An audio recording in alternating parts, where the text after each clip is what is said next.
We are back today talking about the Fade Flex right here from Eberlestock. This is in their green. They do make a black, just straight up front. They did send this out to me and it is not yet available. It is available for pre-order though. April 9th is a projected release date.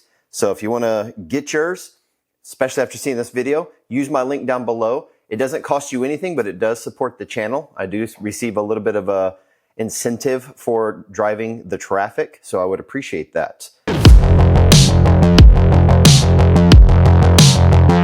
All right, so let's dive right in.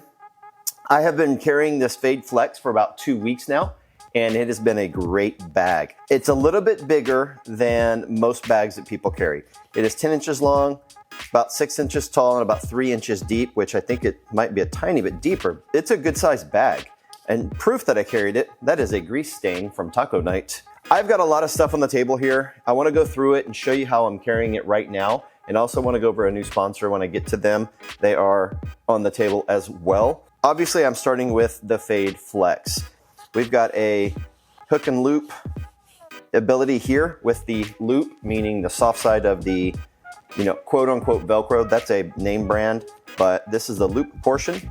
It's got 3 view pockets here, meaning you can kind of see through them. And then it's got a zippered pocket on the front flap. There's no external pocket on the front like a lot of bags have. Then the main compartment, you open that up, it's just loop. And I do like that, and I'll show you why. It gives me a lot of flexibility. So let's start with some accessories that are available in the Fade line from Eberlestock.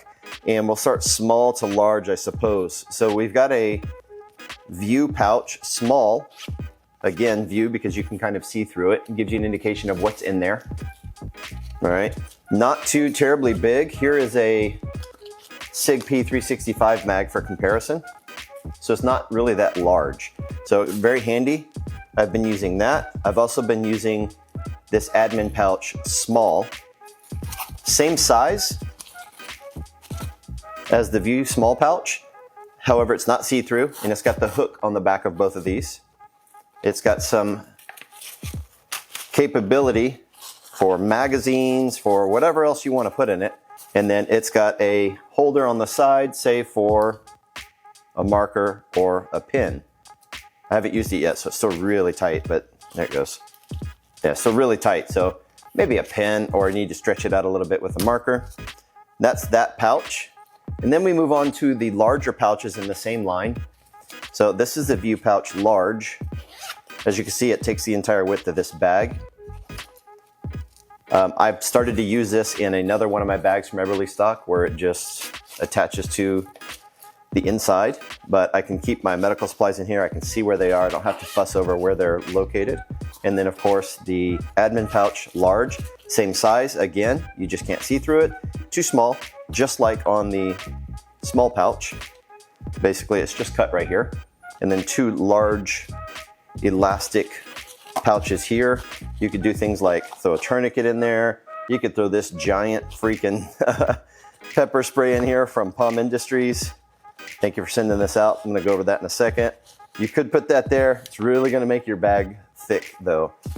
But nice addition if you need some extra storage capability.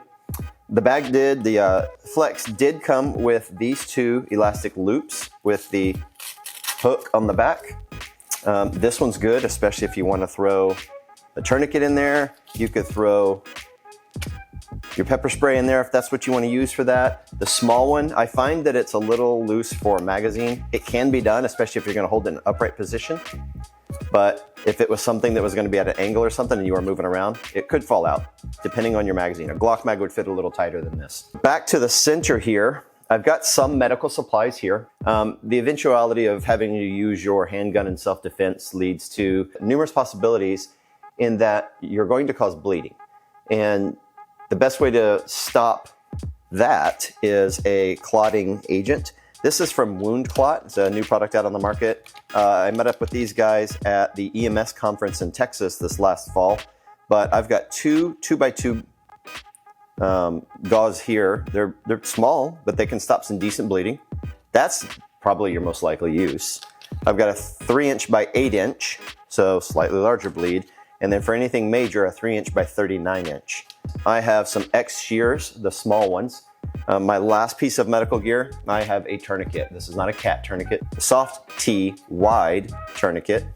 My carry piece is a P365 X Macro Tac Ops. I've got a Holosun EPS carry, closed emitter with a green dot. My holster here comes from 945 Industries. It is a competitor in the EDC bag, CCW bag space.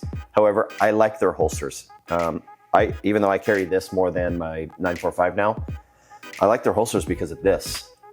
This is the best way to secure your holster to the loop portion of the inside of this bag that I have found. And I just like that click. Kydex does it for me. I like it. There is a time and a place where a good can of pepper spray is a lot better to have than a firearm. Because if my life is not in danger, but there is some danger involved, a pepper spray administration may be more in order than a firearm presentation. And this will save you when there's not an immediate life threat, but there is a threat of danger, a threat of violence that you don't think needs the use of a handgun. So this one is a very large canister. They also sent out this smaller model. It goes on a keychain. This is the one my daughter's going to be carrying. And then mine, the one I'm going to be carrying in this bag, has a clip.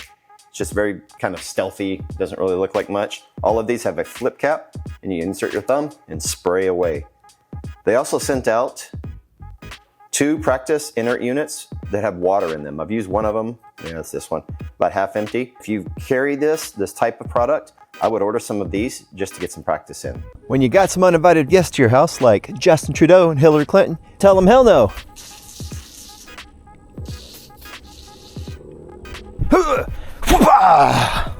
So I figured I wouldn't bore you with loading up the bag on camera. So I went ahead and loaded this up. We're gonna go over how I'm carrying it right now.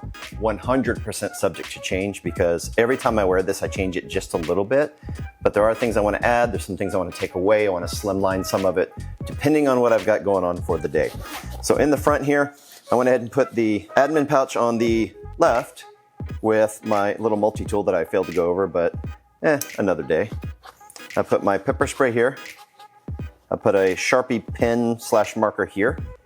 And then I shoved my tourniquet down in here because that was the most dead space that I had. And all my wound clot is inside of the view pouch, the small view pouch. When I carry this daily, I throw my wallet sometimes in here, in this front open kangaroo pouch, if you will. And I'll throw my keys down in here sometimes. For this, I keep the zippers on this side, which would be on the left side of my body, because when I go to draw, I want to make sure this is the only thing that I grab, this nice little T-handle. All right, so these stay over here. If I have to open my main compartment, and I do want you to notice how smooth those zippers are, like a lot smoother than what they were on the Bando bag. Bando bag was good, but these zippers are a lot nicer and a lot faster. Now we've got 945 Industries holster with all the Velcro backing. Got the SIG in here, and then the way I grab my magazine, I do it with the rounds pointed up. So when I grab it, I just turn and insert it into the magazine well.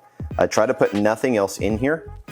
And then for this one, I put the T-handle, which would be on my right side.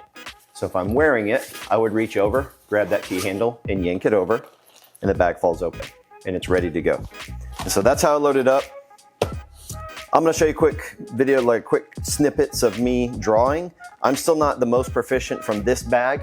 I'm a little faster from some of the other bags that I've tested in the past, but I've only had this a couple of weeks.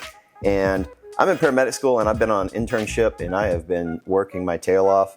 So I've not done a lot of training with this yet, but hey, you can get better every day by training just a little bit more. So if you wouldn't mind doing me a favor, if you're gonna buy this bag anyways, if you're gonna buy something from Eberlestock anyways, anything, use my link down below in the description. It does support the channel and it costs you absolutely nothing.